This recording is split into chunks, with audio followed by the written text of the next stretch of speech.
ఈరోజు మనం సాంప్రదాయ రుచులతో ఎంతో ప్రసిద్ధి చెందిన చక్కెర పొంగల్ని తయారు చేసుకుందాం. మరి ఆలస్యం చేయకుండా ఎంతో రుచికరమైన ఈ చక్కెర పొంగల్ రెసిపీని హిమాస్ హోమ్ కుకింగ్ ఛానల్లో చూసేద్దాం. వచ్చేయండి మన ఛానల్లోకి. హాయ్ హలో, ఎలా ఉన్నారండి అందరూ? నా పేరు హిమబిందు. నేను నలుగురికి సరిపడే విధంగా చక్కెర పొంగలి తయారు చేసుకోవడానికి నేను ఇక్కడ పావు కప్పు పొట్టు తీసిన పెసరపప్పు తీసుకున్నాను. ముందుగా పెసరపప్పును మంచి వాసన వచ్చే వరకు వేయించుకుంటున్నాను. మనం పెసరపప్పును దూరగా వేయించుకోవాలి అండి. ఇలా బంగారు వర్ణంలోకి వచ్చేంత వరకు వేయించుకుంటూ ఉండాలి. నేను ఈ శ్రావణ మాసంలోని వరలక్ష్మి వ్రతం సందర్భంగా ఈ చక్కెర పొంగలిని తయారు చేయాలనుకున్నాను. అందుకే ఈ రెసిపీ మీకోసమే ప్రత్యేకంగా తయారు చేసి మీతో పంచుకోవాలని అనిపించింది. ఇప్పుడు ఇలా దూరగా వేయించుకున్న పెసరపప్పును పక్కన పెట్టుకోవాలి. తర్వాత ఇక్కడ నేను 3/4 కప్పు బియ్యం తీసుకున్నాను. ఇప్పుడు మనం పెసరపప్పు బియ్యం రెండింటిని బాగా కడిగి కుక్కర్లో వేసుకోవాలి. ఇందులో నేను 3.5 కప్పుల నీళ్లు పోసుకుంటున్నాను. మీరు 3.5 నుంచి 4 కప్పుల వరకు నీరు పోసుకోవచ్చు. ఎందుకంటే ఇది బియ్యం పాతదా లేదా కొత్తదా అన్నదానిపై ఆధారపడి ఉంటుంది. ఇప్పుడు కుక్కర్ మూత పెట్టి 4 నుంచి 5 విజిల్స్ వచ్చే వరకు ఉడికించుకోవాలి. అయితే మాడిపోకుండా జాగ్రత్తగా చూసుకోవాలి.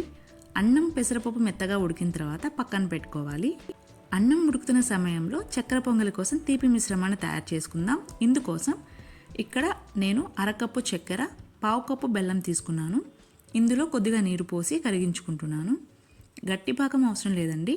వీడియోలో చూపించిన విధంగా చక్కెర బెల్లం పూర్తిగా కరిగి కొద్దిగా చిక్కబడే వరకు కలుపుతూ ఉంచాలి.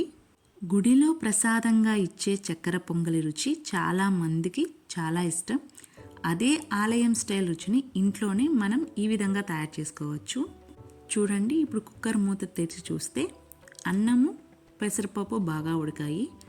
ఈ టెక్స్చర్లో అన్నం పెసరపప్పు ఉడికిన తర్వాత ఇప్పుడు మనం ఒక చిన్న ప్యాన్లో నెయ్యి వేడి చేసుకోవాలి. ఇందులో జీడిపప్పు, బాదం పప్పు, ఎండు ద్రాక్ష వేసి బంగారు రంగు వచ్చేంత వరకు వేయించుకోవాలి. మీరు మీకు ఇష్టమైన ఇతర డ్రై ఫ్రూట్స్ని కూడా వేసుకోవచ్చు. ఈ డ్రై ఫ్రూట్స్ని గోల్డెన్ కలర్లోకి వచ్చేంత వరకు వేయించుకుని పక్కన పెట్టుకోవాలి. ఇప్పుడు మనం ముందుగా కరిగించుకున్న బెల్లము మరియు చక్కెర మిశ్రమాన్ని అన్నము పెసరపప్పు మిశ్రమంలో వడగట్టుకొని వేసుకోవాలి. ఇలా వడగట్టడం వల్ల బెల్లంలో ఉండే మలినాలు తొలగిపోతాయి. ఇప్పుడు ఉడికిన బియ్యం పెసరపప్పు మిశ్రమంలో ఈ చక్కెర సిరప్ను పోసుకున్న తర్వాత బాగా కలుపుతూ ఉండాలి. తద్వారా తీపి మొత్తం మిశ్రమానికి సమంగా పడుతుంది. ఇప్పుడు నెయ్యిని యాడ్ చేసుకోవాలి. ఈ చక్కెర పొంగలి కోసం నెయ్యి కొద్దిగా ఎక్కువగానే పడుతుంది అండి. తర్వాత మనం ముందుగానే వేయించుకున్న డ్రై ఫ్రూట్స్ మిశ్రమాన్ని వేసుకొని బాగా కలుపుకోవాలి. ఈ చక్కెర పొంగల్ని ముఖ్యంగా వరలక్ష్మి వ్రతం, వినాయక చవితి, దసరా ఉత్సవాలు వంటి పండుగలకు నైవేద్యంగా చేసే ఒక ప్రత్యేకమైన తీపి వంటకం. ఈ చక్కెర పొంగలికి మరింత రుచి రావడానికి చివరగా దంచిన యాలకుల పొడి వేసుకుంటున్నాను. అలాగే చిటికెడు పచ్చకర్పూరం కూడా వేసుకుంటున్నాను. ఈ పచ్చకర్పూరం అనేది ఎక్కువగా వేస్తే రుచి మారిపోతుంది కాబట్టి చాలా తక్కువ మోతాదులో మాత్రమే వేసుకోవాలి. ఈ చక్కెర పొంగలి అనేది మన పెద్దల కాలం నుంచి పండుగలు, పూజలు, శుభకార్యాలలో నైవేద్యంగా చేసే ఒక ప్రత్యేకమైన తీపి వంటకం. అలాగే ఎప్పుడైనా ఇంట్లో తీపిగా ఏదైనా చేసుకోవాలనిపించినప్పుడు కూడా చాలా సులభంగా తయారు చేసుకోవచ్చు. ఇందులో నేను యాలకుల పొడి మరియు పచ్చకర్పూరం వేయడం వల్ల ఇల్లంతా మంచి పరిమళంతో నిండిపోయింది.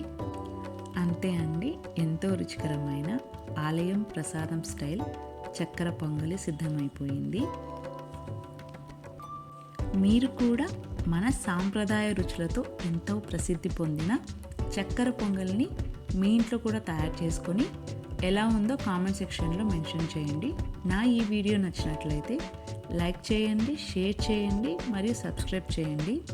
నా వీడియోలు చూస్తున్న మీలో ఎవరైనా ఇంకా నా ఛానల్ని సబ్స్క్రైబ్ చేసుకోకపోతే, నేను చేసే వీడియోస్ మీకు నచ్చితే తప్పకుండా నా ఛానల్ని సబ్స్క్రైబ్ చేయండి.